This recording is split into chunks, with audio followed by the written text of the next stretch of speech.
यात्रा की शुरुआत रायपुर से हो रही है और नींद भी बहुत आ रहा है। तो चलो मैं अंदर जाता हूँ और सो लेता हूँ। गुड मॉर्निंग दोस्तों, सुबह हो गई है। अब देखता हूँ मैं कहाँ पहुँचा हूँ। आपकी भी सुबह हो गई होगी। मेरी 24 घंटे की यात्रा पेंडिंग है, ट्रेन चलती जा रही है। सुबह एक बच्ची मेरे सीट पर बैठी हुई है। चलिए बात करते हैं। क्या नाम है तुम्हारा? क्या नाम है? पिंकी। परी नाम है। ये परी है। कहाँ जाना है परी? हाँ?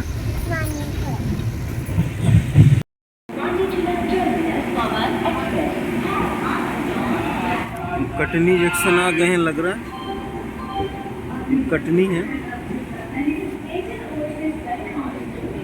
मुझे याद है पिछली बार जब मैं यात्रा कर रहा था तो यहाँ से कुछ पानी के बोतल खरीदा और 30 रुपये की जगह 3000 मेरे अकाउंट से कट गए।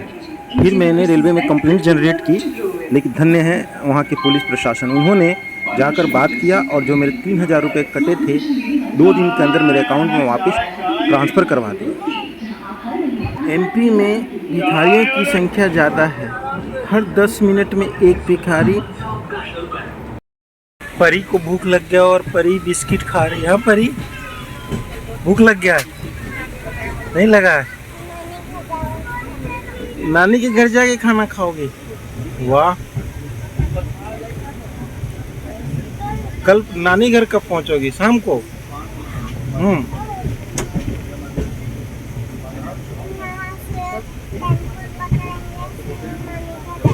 टेम्पू पकड़ के नानी घर जाओगी?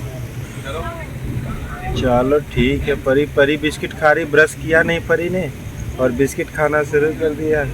हाँ, ब्रश किया नहीं। कौन सी क्लास में पढ़ती हो परी? 1 क्लास में।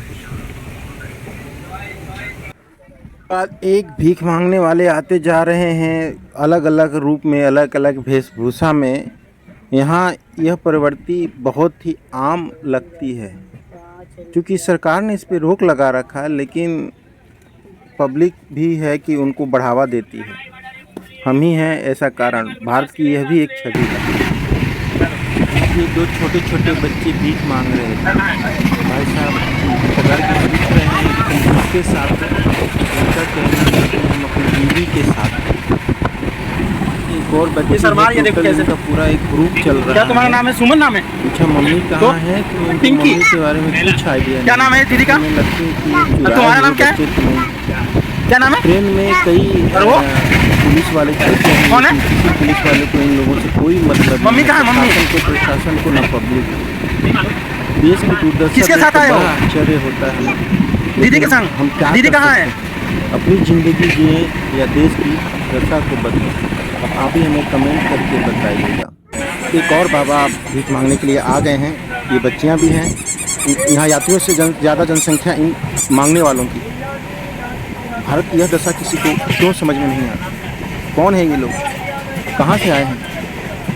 कहीं ये बांग्लादेशी घुसपैठिए तो नहीं या पाकिस्तानी नहीं? देखो ये हमारे ही मुल्क के हुए लोग हैं जिनकी आर्थिक स्थिति, शायद इनके पास BPL कार्ड भी नहीं है। एक और भाई साहब आगे जो कुछ सामान बेच रहे हैं। 100 रुपए में 4 पैकेट आ गया भाई। 4 पैकेट बढ़िया चॉकलेट, अच्छा वाला टेस्टी। भाई साहब को देख कैसे लगा कि भारत अभी में कितनी चीज़ें अभी भी सस्ती मिलती हैं। 100 रुपये में 4 पैकेट चॉकलेट का। ये समझ में नहीं आता ये डुप्लीकेट है कि वास्तव में इनको 4 पैकेट में क्या प्रॉफिट हो रहा है, वो भी ट्रेन में। पुलिस वालों को भी कमीशन देना पड़ता होगा। अभी हम शंकरगढ़ रेलवे स्टेशन को क्रॉस कर रहे हैं। अब हम उत्तर प्रदेश बॉर्डर में पहुंचने वाले हैं। सरकार ने ट्रेन में वेटिंग लिस्ट को ख़त्म कर दिया है, लेकिन वे लोग जिनके पास टिकट नहीं है रिजर्व सीटों पर आकर बैठ जाते हैं और यात्रियों को परेशान करते हैं। कभी कभी कोई टीटी आता है तो 100-200 रुपये लेकर के चलता बनता है। क्या इसका इलाज है? क्या इनके लिए अतिरिक्त डिब्बे नहीं जोड़े जा सकते जिससे वे अपने सीटों पर बैठ सके? क्या इससे यात्रियों की सामान की चोरी होने का संदेश नहीं बना रहता है? बहुत सारे सामानों की चोरी होने पर कंप्लेन भी रजिस्टर्ड नहीं होती। वाह रे हमारे देश की सरकार, वाह, धन्य हो। ट्रेन में एक चीज़ें तो कॉमन है, कोई नए यात्री आते हैं और कुछ यात्री जाते हैं। दोस्तों यही ज़िंदगी है। ज़िंदगी भी ऐसी ही है जिसमें बहुत सारे लोगों के जन्म होता है और पुराने लोग हमें छोड़ के चले जाते हैं। बस रह जाती है यादें इन यात्रियों की तरह।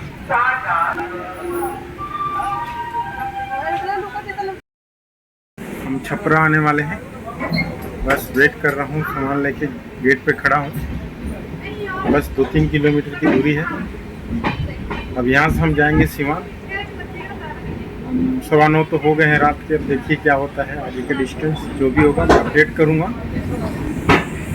चलिए सिवान आने का वेट करते हैं, सॉरी छपरा आने का वेट करते हैं। फाइनली मैं छपरा पहुँच गया हूँ। 9:15 बज रहे हैं। देख सकते हैं छपरा मेरा ये ट्रेन खड़ी है। अब यहाँ से आगे की यात्रा लोकल ट्रेन पकड़कर करनी होगी। लोकल ट्रेन से हम जा रहे हैं हथुआ रेलवे स्टेशन। इसके बाद अगला पड़ाव हमारा थावे रेलवे स्टेशन होगा। उसके बाद सिपाया, जो कि हमारा अंतिम रेलवे स्टेशन होगा। ये थावे पहुँच चुके हैं। देखिए देखने में कितना शांत, यहाँ लोगों की हलचल बहुत कम है। सिपाया पहुंचकर हमने ऑटो ले लिया है। देखिए अब ऑटो से हम घर जा रहे हैं। टोटल 200 रुपये में ऑटो वाला रेडी हो गया कि वो हमारे 6 किलोमीटर का डिस्टेंस 200 रुपये में पहुंचा देगा। अभी भी गांव की स्थिति दयनीय है, कोई ख़ास सुधार नहीं आया है। हाँ, घर जो कच्चे थे वो पक्के हो गए हैं, लेकिन बाहर की दीवारें ऐसे ही जैसे बिना प्लास्टर के। लोगों को जीने के लिए यहाँ प्रत्येक दिन संघर्ष करना पड़ता है, क्योंकि यहाँ कमाई रोजगार के कोई साधन नहीं है। लो मैं अपने गांव की पगडंडियों से होते हुए अपने घर पहुंच रहा हूँ। ये मेरे गांव का खेत है, जिसमें देख रहे हैं आप गन्ने ही गन्ने उगाए गए हैं। क्या आपके यहाँ गन्ने बोए जाते हैं दोस्तों? कमेंट करके ज़रूर बताएं, ताकि हम पता चल सके कि यहाँ गन्ने की खेती कहाँ कहाँ भारत में की जाती है। लो हम पहुँच गए अपने घर। हमारे पड़ोस में भाई साहब भैंस की दूधवा निकाल रहे हैं, देखिए। चलिए दोस्तों, आज का ब्लॉग यहीं ख़त्म करते हैं। बाय, मिलते हैं अगले ब्लॉग में।